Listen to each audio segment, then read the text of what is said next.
안녕 여러분, 즐거운 사회 시간이 돌아왔습니다. 자, 오늘은 임진왜란이 일어난 과정과 이를 극복하기 위한 노력에 대해서 보도록 하겠습니다. 자, 임진왜란 이건 언제 일어난 것이냐? 무려 1592년, 지금으로부터 약 400년 전에 조선시대 때 일본이 우리나라를 침략한 그런 전쟁이라고 볼 수 있습니다. 임진왜란이 일어날 때 조선의 상황은 어땠냐면, 이 첫 번째 그림을 보다시피 크게 두 가지의 편으로 나누어져서 서로 싸우고 있었어요. 그래가지고 왕이 시킨 거예요. 한번 일본에 가가지고 상황을 좀 보고 와라 이렇게 말을 하니까 이제 두 팀이 가가지고 돌아왔는데, 한 팀은 전하 뭐 반드시 그 지금 일본의 그 지도자 도요토미 히데요시는 뭐 생긴 게 뭐 야욕이 넘치고 굉장히 욕심이 많기 때문에 조선을 침략할 것 같다, 대비를 해야 된다 이렇게 말을 하고, 또 다른 팀은 전혀 그럴 일 없다, 대비할 필요 없다 막 이렇게 하면서 끝까지 싸우는 거야. 그러다가 싸우다가 결국 이 당시 임금이었던 선조는 무슨 전쟁, 그래 뭐 전쟁 준비하는 것도 굉장히 이게 어떻게 보면은 또 나라에 많은 에너지와 힘과 국력을 쏟아야 되잖아요. 그래가지고 그냥 준비를 안 합니다. 준비를 안 하고 있다가 이제 어떻게 되는 거예요? 일본이 쳐들어오게 되는 거죠. 이게 바로 임진왜란이라고 합니다. 자, 같이 한번 읽어보도록 할게요. 조선은 나라를 세운 후 200년 동안 평화를 누렸기 때문에 전쟁에 대한 대비가 부족했다. 그러나 일본은 100년이 넘는 기간 동안 전쟁을 지속하면서 군사들이 잘 훈련되어 있었다. 일본을 통일한 도요토미 히데요시는 조선과 명을 정복하려고 1592년 4월 13일 새벽에 부산으로 쳐들어왔다. 임진왜란. 일본군은 부산진과 동래성을 순식간에 함락하고 한양으로 빠르게 향했다. 이제 일본이 가장 우리나라랑 가까운 이제 지역, 좀 침략하기에 가장 가깝고 큰 도시가 부산이었기 때문에 이제 부산 쪽으로 쳐들어온 거예요. 이 당시 상황을 설명해 주자면, 이 당시 상황은 일본 같은 경우에는 이 전국시대라고 해서 일본이 굉장히 많은 작은 나라로 쪼개져 가지고 서로 막 싸운 거예요. 서로 싸우면서 어때요? 그러면은 굉장히 군사들이 많이 훈련이 되어 있었겠죠. 그 상황을 도요토미 히데요시라는 사람이 통일을 시킵니다. 일본의 전국시대를 통일을 시키면서 강력한 지도자로 떠올랐는데, 봐봐요. 이렇게 전쟁을 많이 하면서 이제 일본에 이제 무사들이 많았거든. 무사들? 이거 뭐라 그래, 이거 사무라이. 사무라이들이 많았잖아요. 무사들이 많았는데 그 무사들이 이제 통일이 되면은 더 이상 직업이 없잖아요. 얼마나 답답하겠어요. 그러니까 어 우리나라 조선을 쳐들어온 거죠. 이 에너지를 어딘가에 표출하기 위해서 쏟아내야 되니까. 그래서 뭐 명분을 이렇게 말합니다. 뭐 명나라를 치러 갈 때 뭐 길을 터달라라고 하는데, 말도 안 되는 소리죠. 우리나라 그냥 침략하려고 한 소리예요.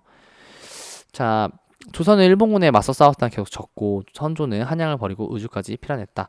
육지에서 조선군은 거듭 패배했으나 바다에서는 조선 수군이 일본 수군을 무찌르고 있었다. 임진왜란 1년 전에 전라자도 수군 절도사가 된 이순신은 판옥선과 거북선을 만들고 식량과 무기를 준비하는 등 일본군의 침입에 대비했다. 이게 사실 크게 대비를 안 하고 있었어요, 육군 같은 경우에는. 그래서 뭐 그냥 막 깨집니다. 그냥 막 깨지고 계속 지다가 그나마 다행으로 이제 이순신 장군님은 좀 대비를 하고 있었어요. 대비를 하고 있어가지고 이제 판옥선이라는 이제 배와 그다음에 거북선이라는 정말 유명한 배죠. 이 앞에 거북, 이제 용의 모양이 있고, 그다음에 등 쪽에는 완전 딱딱한 철갑옷과 뾰족한 이런 것들이 세워져 있는, 그리고 양옆에서는 대포를 쏴요. 이제 이런 거를 다행히도 미리 준비하고 있었어요. 이순신 장군님은 약간 미리 앞을 내다보는 선견지명이 있었다라고 우리가 할 수 있을 것 같아요. 임진왜란이 일어나자 조선 수군은 여수에서 출발해 거제 오포마에서 일본 수군과 싸워 첫 승리를 거둔 후 이어지는 전투에서 모두 승리했다. 전투에서 계속 승리하여 조선 수군은 남해를 찾고 전라도와 충청도의 고창지대를 지킬 수 있었다. 바다로 물자를 보급하려던 일본은 전략을 펼치는데 어려움을 겪으며 북쪽으로 쉽게 나아갈 수 없었다. 아무래도 이제 이 당시에는 비행기가 없었잖아요. 그러면은 군사들이 먹을 쌀, 무기 이런 건 다 뭘로 날랐다? 배로 날랐다. 근데 이제 그 배에서 많이 싸움을 하는, 이제 우리는 해군이라고 하죠. 바다 해자를 써서. 해군 쪽에서는 다행히도 우리나라 이순신 장군님이 꽉 잡고 있었기 때문에 뭐 보이면 보였다면은 다 일본 다 깨졌습니다. 이순신 장군님이 무조건 승리했어요. 그나마 좀 이제 피해를 줄일 수 있었다, 그런 상황이었고, 이제 한산도 대첩이라는 굉장히 유명한 해전이 있었어요. 이 당시에 승리의 비결을 알아보면 결국은 하깃진이라는 건데요. 이 하깃진은 뭐냐면 하계 모양처럼 이렇게 길다랗게 둘러싸가지고 적군과 싸웠다는 거예요. 그래가지고 이제 이게 우리나라의 배입니다. 조선의 배. 이런 식으로 들어오는 적을 공격을 하면은 들어오는 적은 이렇게 딱 앞에 있는 줄만 싸울 수 있는데 하객진을 둘러싸고 있으면 아주 그냥 사방팔방에서 다 포위하듯이 싸울 수 있잖아요. 그래서 이런 전술을 또 구사하셨다. 그래서 우리나라 수군이 굉장히 이순신 장군님의 지휘를 받아가지고 잘 싸웠다라고 볼 수 있고요. 바다에서 이순신이 일본 수군을 막아내고 있을 때 육지에서는 의병이 활약했다. 의병의 신분은 양반에서 천민에 이르기까지 다양했다. 곽재우는 경상도 의령에서 자신의 재산으로 의병을 모아 여러 전투에서 일본군과 싸워 이겼다. 백성들은 자기 고장과 나라를 지키고자 적극적으로 의병에 참여했고 의병은 전국으로 확대되었다. 한편 명예 군대가 참전해 조선을 도왔고 조선과 명예 연합군은 평양성에서 일본군을 상대로 승리를 거뒀다. 조선과 명예 연합군은 한양을 되찾으려 이동했고 이때 권율은 행주산성으로 군사를 이동시켜 전투를 준비했다. 이에 일본군은 맹공격을 했으나 관군 의병 승병이 힘을 합해 일본군을 물리치고 승리를 거뒀다. 자, 하나씩 볼게요. 먼저 의병. 자, 의병은 뭐냐면 이제 군사는 나라에서 체계적으로 모집해가지고 훈련을 시킨 이제 그런 군인들을 군사라고 하잖아요. 의병 같은 경우는 일반 백성들이 전쟁이 일어났을 때 나도 돕겠다라고 자진해서 스스로 군대에 지원한 사람들을 의병이라고 합니다. 그래서 의병들이 굉장히 많은 힘이 됐어요. 자, 그리고 이제 명나라, 중국, 이 당시에 중국은 명나라였는데요. 사실 우리나라 조선과 굉장히 우호적인 관계였어요. 우리나라가 약간 조공을 바치고 이런 관계였지만, 그래서 이제 이 명나라가 도와주기 위해서, 조선을 도와주기 위해서 참전을 합니다.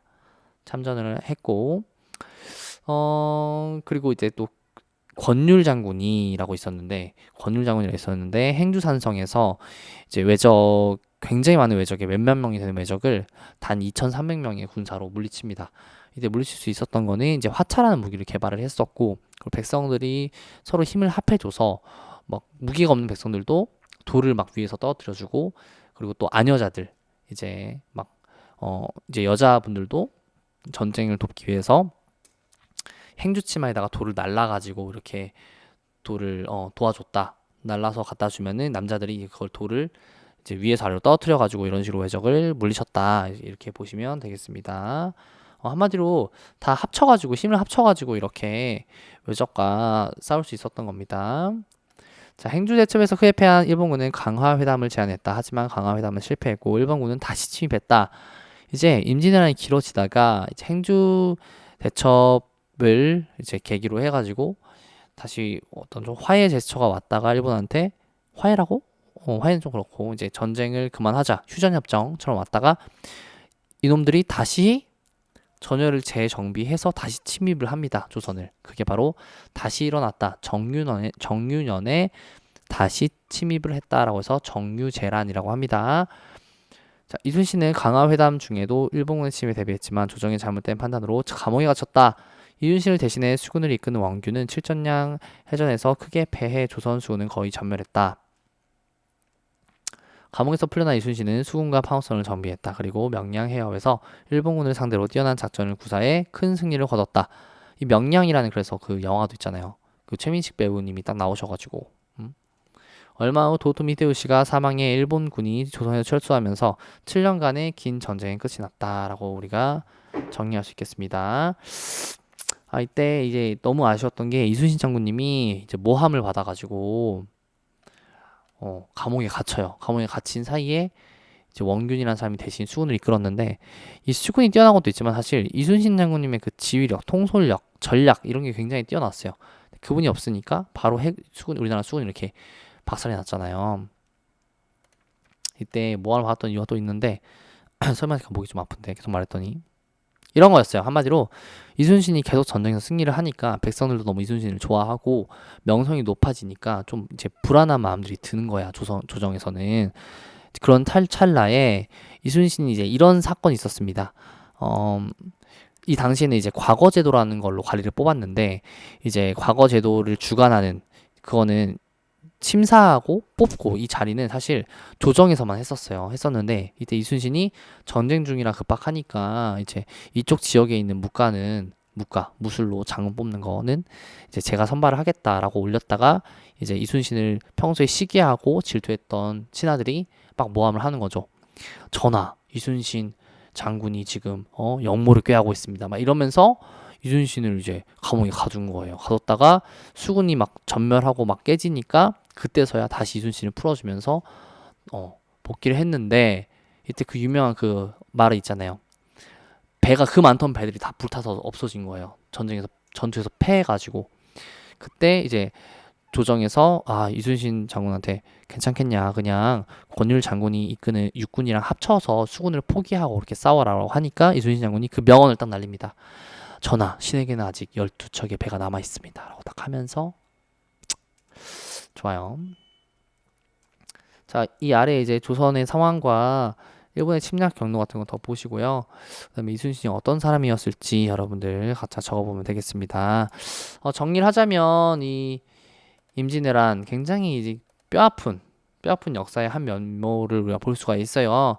이렇게 외적이 우리나라를 틈틈이 노리고 있을 때 우리나라가 둘로 나눠져서 서로 내부적으로 단결이 안 되면은 또 이렇게 큰 피해를 볼 수 있다. 그리고 항상 나라는 어떤 전쟁에 대한 준비나 국력이 잘 준비가 되어 있어야 된다.